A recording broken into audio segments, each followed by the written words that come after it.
Awalnya mereka ada dalam jarak yang aman. Para kerbau mengabaikan macan tutul. Dan macan tutul juga tidak berani mengusik hewan besar dengan tanduk yang melengkung itu. Keduanya sama-sama tahu diri. Macan tutul sadar bahwa dia sendirian. Dan rasanya terlalu berbahaya jika coba mengusik para kerbau. Alhasil, para kerbau juga tidak menganggap macan tutul sebagai bahaya. Dan lebih sering mengabaikannya ketika bertemu. Sebenarnya bukan hanya macan tutul yang menghapus kerbau dari daftar makanannya. Bahkan citah, anjing liar Afrika, dan buaya juga mikir 2 kali jika ingin bermasalah dengan para kerbau. Alasannya sepele. Kerbau punya tubuh besar, serangannya berbahaya, mereka agresif, dan pasukannya banyak. Bahkan para singa yang merupakan pemangsa utamanya sering mengalami kejadian yang tidak menyenangkan ketika mereka memburu kerbau. Tapi bukanlah macan tutul jika tidak melakukan hal yang mengejutkan. Di Asia, macan tutul lebih berani kepada kerbau.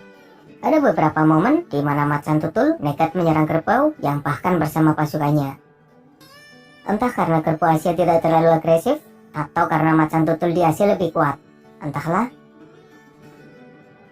Kembali ke Afrika. Macan tutul yang sebenarnya tidak berani mengusik para kerbau ternyata mengalami kondisi yang sangat memprihatinkan.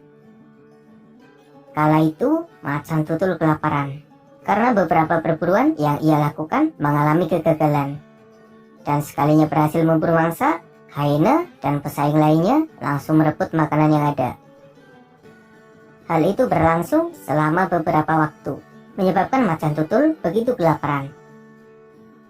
Makanan begitu susah didapat, bahkan sekedar bangkai hewan saja susah ditemukan.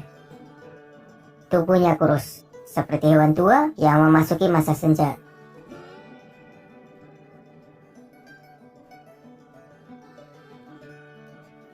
Singkat cerita, beberapa kerbau melahirkan bayi kerbau kecil yang akan jadi penerus bagi generasi berikutnya. Sang induk bahagia karena kehadiran buah hatinya itu. Sang induk melindungi buah hatinya dengan sangat baik. Ia selalu bersama anaknya, mengenalkannya kepada kerbau lain, memberikan perawatan, serta pelajaran hidup kepada buah hatinya itu. Semuanya baik-baik saja. Hingga pada suatu hari, kerumunan kerbau kedatangan gajah yang menyebabkan mereka yang sedang berkumpul akhirnya tercerai-berai. Apesnya, bayi kerbau yang masih kecil terpisah dari induknya. Ia kebingungan karena tidak menemukan sang induk. Hal serupa juga dialami oleh induknya yang terus berusaha mencari anaknya yang hilang. Bayi kerbau yang tersesat mulai merasa ketakutan. Ia bersembunyi dan berharap sang induk akan segera menemukannya.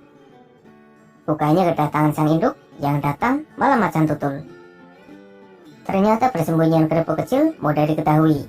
Tanpa basa-basi, macan tutul langsung menyerang kerbau kecil yang tidak berdaya itu. Ini adalah pencapaian besar. Macan tutul berhasil memangsa kerbau. Meski kerbau kecil, tapi tetaplah kerbau. Dengan lahap, macan tutul mulai memakan kerbau yang sudah tidak bergerak itu. Akan tetapi, induk kerbau melihatnya. Ia marah bukan kepalang, melihat buah hatinya tengah dimakan macan tutul. Dengan berbagai kelakuan nekat yang dilakukan oleh macan tutul, rasanya sudah jelas bahwa mereka memang tidak bisa dianggap sebagai sosok yang aman bagi para kerbau. Ketika bertemu macan tutul, kerbau kelihatan begitu marah. Bahkan kemarahannya seakan melebihi kemarahan ketika bertemu singa, atau hyena, atau bahkan harimau. Ketika bertemu singa, kerbau marah dan ingin menyerang. Tapi kerbau masih berpikir ulang. Pasalnya, singa adalah pemangsa kuat yang sangat berbahaya. Singa punya pasukan dan bisa saja mengeroyok kerbau. Bahkan seekor singa yang sendirian saja bisa mengalahkan kerbau besar. Kemarahan kerbau kepada singa masih bercampur dengan ketakutannya. Begitu pula ketika kerbau menghadapi hyena tutul. Meski merasa marah karena sering diburu dengan bengis, tapi kerbau kesulitan ketika menyerang hyena karena pergerakannya yang lincah dan sifatnya yang ngeyel. Kemarahan kerbau ketika menghadapi hyena bercampur dengan kesenggelannya. Dan kemarahan kerbau kepada harimau bahkan jadi kemarahan yang seakan tidak terlampiaskan. Karena harimau sendiri adalah sosok yang sangat dihindari oleh kerbau di Asia. Tapi kemarahan kerbau kepada macan tutul seakan jadi kemarahan yang murni. Meski berbahaya, kerbau masih bisa mengalahkan macan tutul yang ukurannya lebih kecil dan tidak punya pasukan. Kerbau bisa mengamuk dengan total.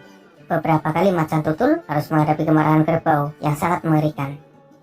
Mereka dikejar, diusir, dipojokkan di atas pohon, tidak berdaya, dan macan tutul merasa tidak aman jika ada kerbau di sekitarnya.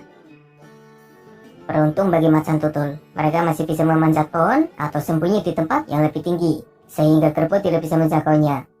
Setidaknya, mereka bisa aman dan terhindar dari serudukan kerbau. Lain halnya jika macan tutul harus menghadapi gajah.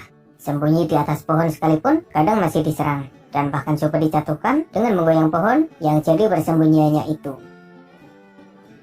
Macan tutul kadang tidak belajar dari pengalaman mereka dengan beberapa hewan yang terlalu kuat. Mereka yang seharusnya sadar diri dengan kemampuannya itu masih nekat melakukan serangan, menyebabkannya harus mengalami masalah yang bahkan mengancam kehidupannya. Kerbau yang marah adalah sosok yang berbeda. Kemampuannya seakan meningkat berkali-kali lipat. Sudah banyak buktinya. Meski bukan yang terkuat, kerbau masih berani melawan gajah dan bahkan menyeruduk hewan darat dengan ukuran paling besar itu. Kerbau juga berani bertarung melawan badak, menyebabkan kuda Nil mengamuk, mengejar singa, menerbangkan singa, mengeroyok singa, melawan pasukan anjing liar Afrika, mengejar citah, menerbangkan buaya, dan berbagai aksi luar biasa.